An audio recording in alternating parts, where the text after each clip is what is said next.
আমি ব্যবসায়ী ছিলাম, অনেক শ্রমিক ভাড়া করে একদিন একটা কাজ করালাম। সব শ্রমিকের টাকা দিয়ে দিলাম। এক শ্রমিক টাকা না নিয়ে ভাগলপুর কই যে গেছে নিজেও জানি না, ওর টাকা আমার কাছে রয়ে গেল। এই শ্রমিককে আর টাকাটা বুঝাই দিতে পারি নাই। এই টাকা দিয়ে আমি কয়েকটা ছাগল কিনলাম। এই ছাগলগুলো বাচ্চা দিল, ওগুলো বাচ্চা দিল, ওগুলো বাচ্চা দিল, দিতে দিতে বিশাল ছাগলের ডেইরি ফার্ম করে ফেললাম তার ওই টাকা দিয়ে।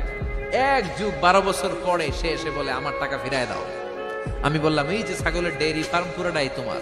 সে বলে আতাস্তা জি মিন্নি, আমার সাথে ঠাট্টা করো? আমি পাই সামান্য কয়টা টাকা, এক যুগ আগে যে টাকা পাইতাম ওইটা দিলেই চলবে। আমি বললাম ও শ্রমিক, তোমার টাকা দিয়ে আমি ছাগল কিনে ব্যবসা করেছি, ছাগল বাচ্চা দিয়েছে, বাড়তে বাড়তে বাড়তে বাড়তে আজকের বিশাল এই ডেইরি ফার্ম। এই ডেইরি ফার্মের মালিক আমি নই, তুমি নিয়ে যাও। বলার সাথে সাথে শ্রমিক আনন্দে নাচতে নাচতে ডেইরি ফার্ম নিয়ে যায়। ও আল্লাহ, ওই দিন যদি সে যতটুকু টাকা পাওনা ছিল অতটুকু দিলেই সে খুশি হয়ে যেত। শুধু তোমার খুশির জন্য পুরো ডেইরি ফার্ম আমি তারে দিয়ে দিয়েছিলাম। আল্লাহু আকবার।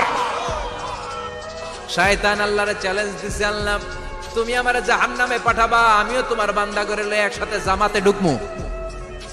একা ঢুকবো না, একা যাব না, তোমার বান্দাদেরকে সবগুলারে